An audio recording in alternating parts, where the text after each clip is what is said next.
soyez les bienvenus dans LCI Direct, ravi de vous retrouver en ce vendredi.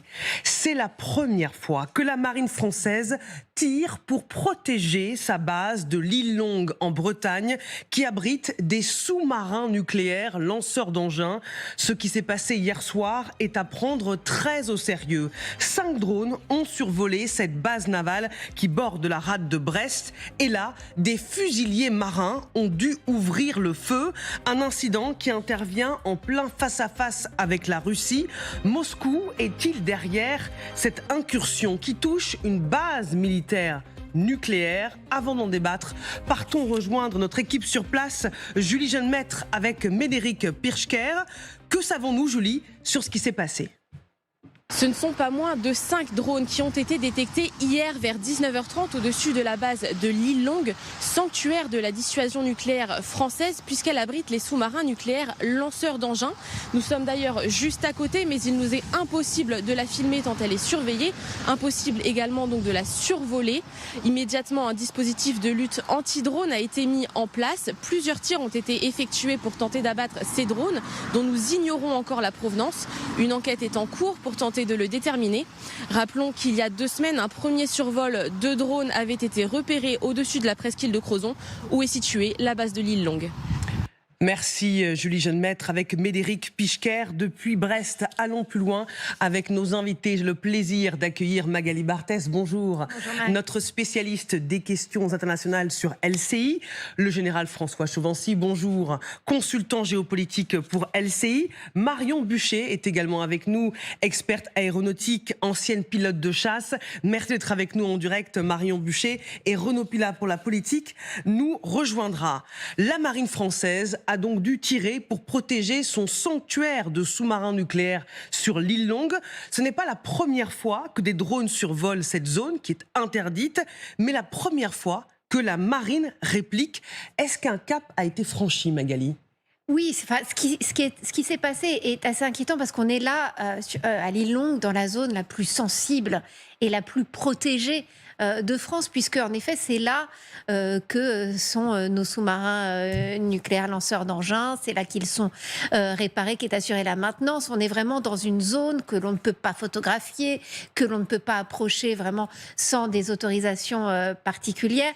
On imagine à quel point il y a une bulle de protection autour de cette base de l'île Longue. Or en fait, on apprend que ces drones ont réussi à rentrer. Donc où en était le système de brouillage? Ça pose beaucoup de questions.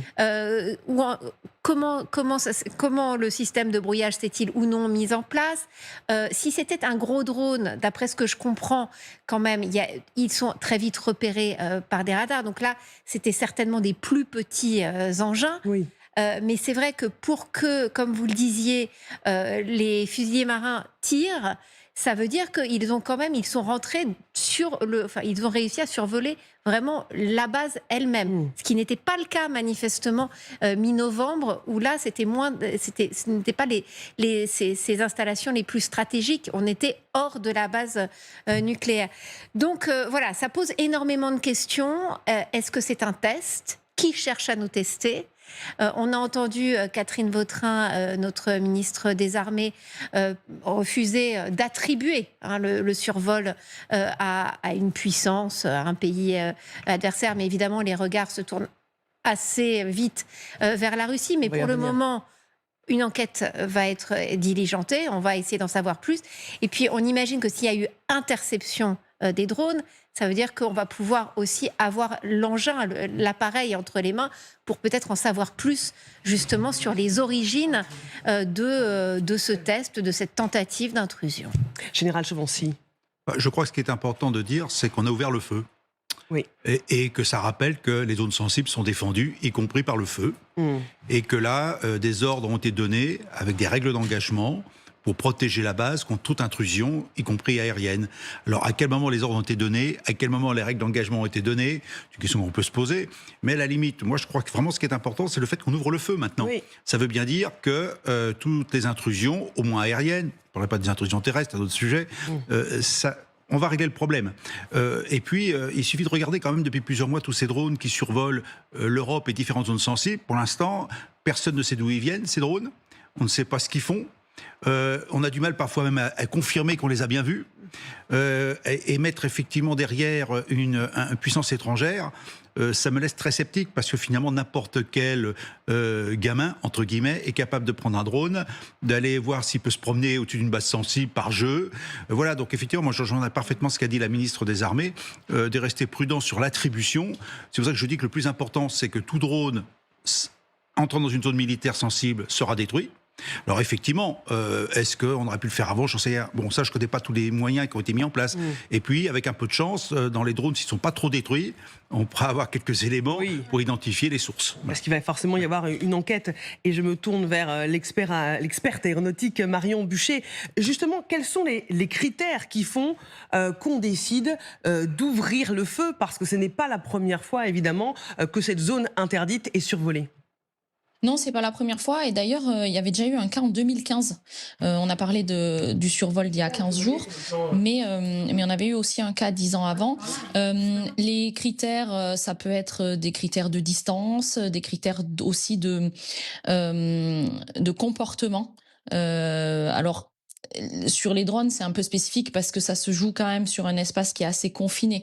Mais là, on en avait 5 drones aussi. Ça, c'est intéressant quand même parce que, bon, quand vous avez des gens qui testent, si ce sont des amateurs, on peut peut-être en voir 1, 2 à la limite, mais 5, déjà, ça démontre qu'il y a quand même un certain nombre de gens qui ont été impliqués dans cette manœuvre-là. Donc, effectivement, l'enquête permettra de voir si on a des marqueurs techniques qui permettent de savoir si on peut ou pas l'attribuer, sachant que l'absence totale de marqueurs peut être aussi intéressante, puisque quand on sait extrêmement bien couvrir ses traces, c'est qu'en général, on est un acteur assez sophistiqué.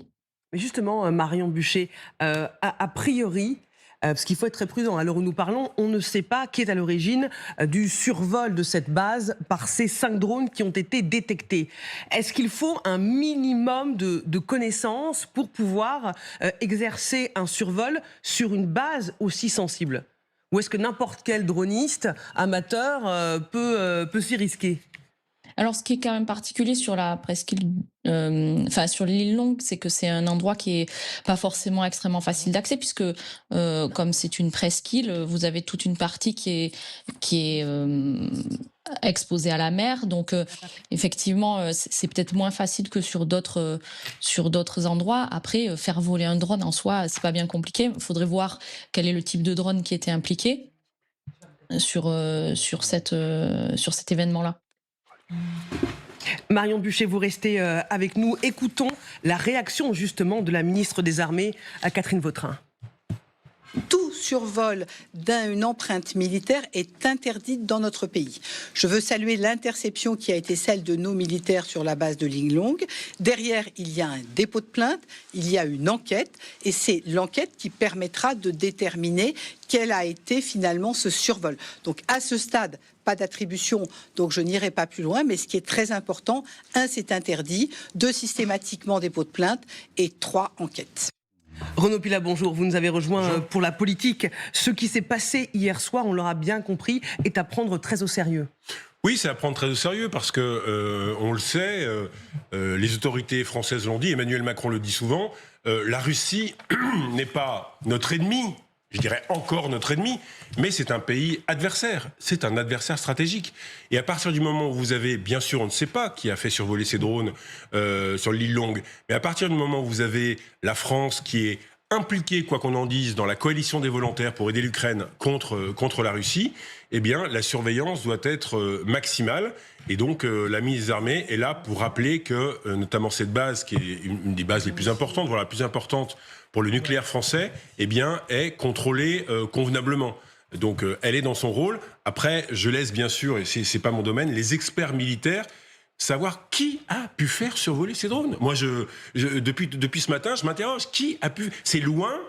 Bien sûr, mais Marion Buchet, notre experte aéronautique, nous a quand même dit que ce n'est pas un droniste amateur. On a déjà les premiers éléments. C'est pour ça que c'est intéressant, Marie-Aline. Du nombre de drones qui ont survolé cette base. Qui sont ces professionnels qui font survoler des drones sur l'île Longue? Parce que cette fois, ils ont été obligés d'être tirés. Bien sûr. Ils étaient dans la zone rouge, ça allait pas. Alors où nous parlons, certains regards se tournent vers Moscou, mais on va évidemment en débattre dans quelques instants. Sylvia, il faut dire que ce n'est pas la première fois que l'île Longue est survolée par des drones. Racontez-nous. Oui, effectivement, il y a eu un précédent sur l'île Longue, mais surtout d'autres précédents. Plusieurs survols de drones illégaux depuis le mois de septembre en France, au-dessus de sites militaires ou industriels sensibles. On commence avec Bergerac. Souvenez-vous, l'usine Eurenco a été survolée 3 fois en 3 jours à la mi-novembre à l'usine Eurenco, celle qui fabrique des poudres, des explosifs militaires. Elle est classée Seveso et elle produit pour l'armée française et d'autres pays européens. C'est le leader européen des poudres et des explosifs. Des brouilleurs avaient été utilisés pour rompre la liaison entre le pilote et le drone, mais personne n'avait été interpellé, aucun drone retrouvé. Selon un commandant à l'époque, le survol de Renko a été dû à un drone de commerce classique, type DJI.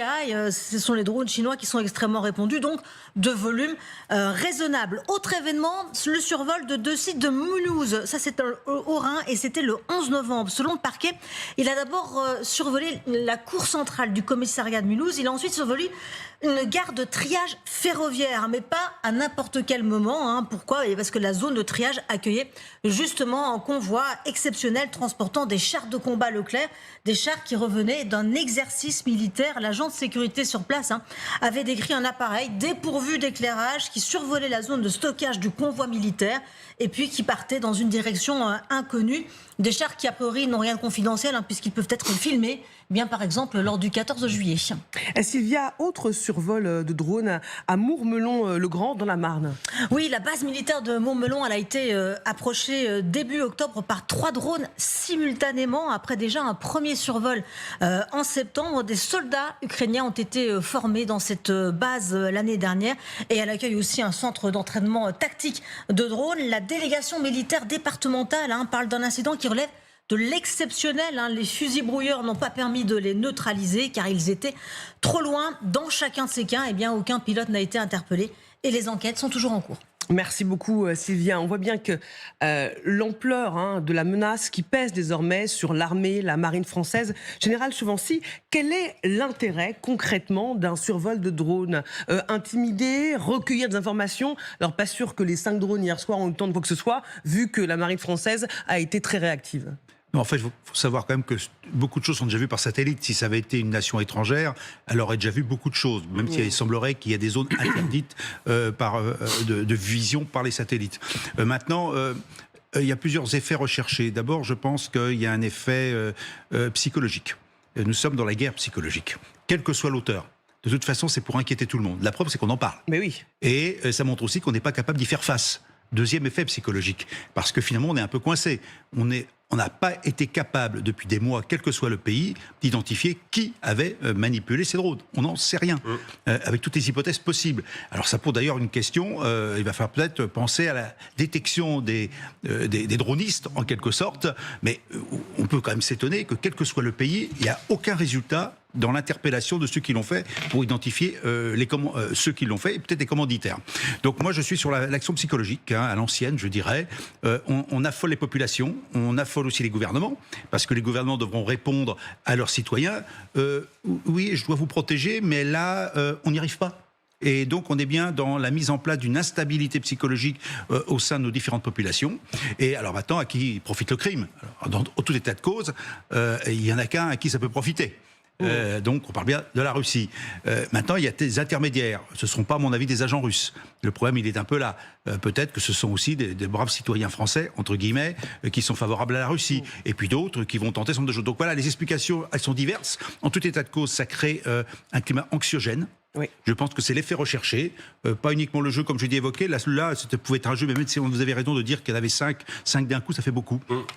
Ça fait quand même très professionnel.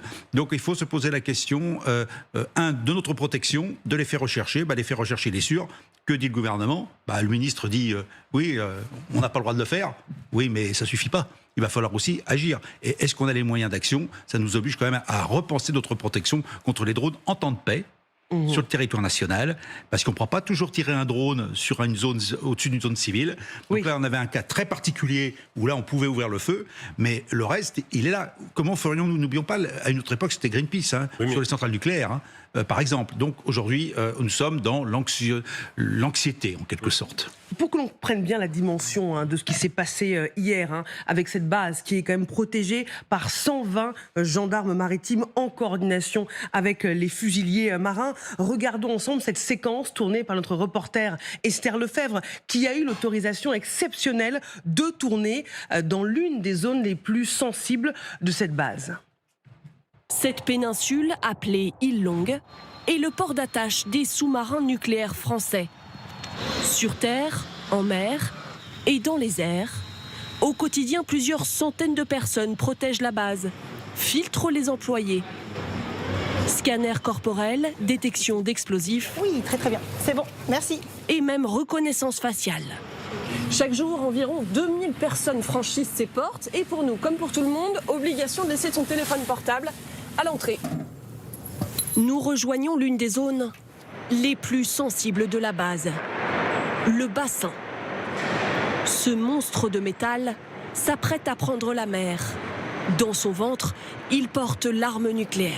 L'activité du jour, c'est la sortie du sous-marin. Les horaires, c'est début de translation, c'est prévu pour 11h20.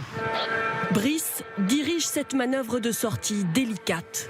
La fin de 7 semaines de travaux de maintenance en cale sèche. L'eau monte tout doucement. À partir d'un certain moment, le sous-marin, il va ce qu'on appelle se déséchouer. C'est-à-dire que c'est l'eau qui va faire porter le sous-marin. Phase de manœuvre générale, on passera la vérité. Du haut de sa grue, Cyril s'assure que le sous-marin est bien harnaché. Ah, c'est bon, 14 000 tonnes, 138 mètres de long. Il ne doit surtout pas basculer ou toucher le quai. Par endroits, il y a moins d'1 mètre d'écart. Les 2 câbles qui sont à l'arrière vont nous permettre de pouvoir tracter le sous-marin. Et les 2 câbles qui seront à l'avant vont nous permettre de retenir le sous-marin. Tracté, car ce poids lourd n'est pas fait pour naviguer en surface avec une telle précision. Vous avez un accord pour débuter la translation. Dans le sous-marin, l'équipage est au complet avec ses 115 marins. Aidé par des remorqueurs et des pousseurs, il sort du bassin. Il va partir en mer, il va revenir, tout un cycle d'entraînement avec d'autres éléments de la Marine nationale avant de pouvoir un jour partir en patrouille et revenir quelques mois plus tard. Le rôle du commandant de l'île Longue, garantir qu'en permanence, au moins un sous-marin nucléaire lanceur d'engins est en mer parmi les 4 Français. Le triomphant, le téméraire, le terrible ou le vigilant. La puissance de feu de chaque sous-marin représente l'équivalent de plusieurs centaines de fois la bombe d'Hiroshima. En théorie, bien sûr, car le principe de la dissuasion est de ne jamais recourir à cette arme. C'est un abri ultra secret et le principe c'est de ne pas avoir d'incursion aérienne. Et je me tourne à nouveau vers vous, Marion Buchet. On en parlait à l'instant avec Magali pendant le sujet. Magali qui a des activités secrètes, hors antenne, qui utilise des drones et qui posait une question extrêmement importante. Théoriquement, quand on est un droniste et qu'on veut survoler une zone militaire, enfin qu'on essaie, il y a un brouillage qui nous empêche d'atteindre cette zone. Donc ça veut dire que les gens qui ont piloté ces drones, ces 5 drones, ils ont forcément un système anti-brouillage, non ? Non, je pense pas que le brouillage soit par défaut activé parce que le brouillage GPS, en fait, le signal GPS est un des signaux les plus faibles. Et donc, si vous commencez à brouiller n'importe où, vous allez brouiller sur des centaines de kilomètres et vous allez notamment impacter l'aviation civile. Donc, je pense que les brouilleurs, et d'ailleurs on le voit avec le système Nérode, c'est plutôt des armes à effet dirigé. Donc, vous visez en fait le système que vous voulez brouiller. Du coup, il faut le détecter pour pouvoir le brouiller. Après, vous pouvez avoir aussi des systèmes qui sont pas guidés par GPS, qui peuvent être pilotés. Donc, on peut aussi brouiller la télécommande entre le drone et le droniste, mais vous pouvez aussi avoir des systèmes filaires. Donc tout ça, ça fait que pour se défendre contre les drones, on a une certaine panoplie d'armements qui vont des armes à effet dirigé jusqu'éventuellement au fait de leur tirer dessus, ce qui est assez extrême. Vous avez aussi des drones qui peuvent intercepter des drones, vous avez des filets qu'on peut lancer sur les drones. Donc en fait, il faut bien analyser la menace qu'on a en face, et ça se fait quand même un peu en situation, parce que vous avez un panel de menaces, ceux qui sont philo-guidés, ceux qui sont radio-guidés, et donc en fonction, vous allez pouvoir vous adapter. Magali Barthès, qui peut être à l'origine de cette incursion aérienne? Pour reprendre l'expression, la question du général, à qui profite le crime? C'est extrêmement compliqué de s'avancer à l'heure actuelle parce qu'on ne sait pas quel est le modèle de drone. On va attendre d'en savoir plus pendant l'enquête. En fait, il y a plusieurs cas de figure. Est-ce que ce sont des petits malins qui font voler leurs drones pour justement tester et voir quelle est la réaction finalement de l'armée française, ou est-ce que c'est une action bien plus malveillante, en effet, pour essayer de mettre ce climat de peur, d'anxiété dont parlait le général dans le pays? Est-ce que c'est une volonté aussi de tester aussi les défenses de l'armée française autour de cette base, comme on le disait, un sanctuaire de notre dissuasion, la plus stratégique, la plus protégée? Est-ce que c'est un test? C'est aujourd'hui extrêmement difficile de le savoir. Il est certain qu'on assiste, et on l'a vu en France, et on l'a vu beaucoup en Europe cet automne, à de plus en plus de survols suspects. Mais à chaque fois, on a énormément de mal pour pointer du doigt vraiment les responsables. Rappelez-vous, les drones au Danemark, ils ont paralysé l'aéroport de Copenhague. Les médias danois ont assez vite désigné des bateaux suspects, probablement de la flotte fantôme russe, d'où auraient pu décoller les drones pour survoler les aéroports. Ça a paralysé tout le trafic aérien. Et quelque part, c'est ça aussi le but. C'est ce climat qui essaye d'encourager manifestement des puissances hostiles. Mais aujourd'hui, il est beaucoup trop tôt pour désigner un responsable. Renaud? Oui, moi, ce qui me frappe, c'est, et là je fais appel bien sûr aux experts militaires, c'est on a depuis des mois effectivement des survols qui ont, et notamment, vous avez raison Magali, paralysé une partie de l'économie. On ne peut pas avoir comme ça des survols qui bloquent un aéroport 24-48 heures. On est vraiment... c'est la guerre hybride, mais plus, parce que quand vous commencez à bloquer l'économie d'une grande capitale, ça peut être très dangereux.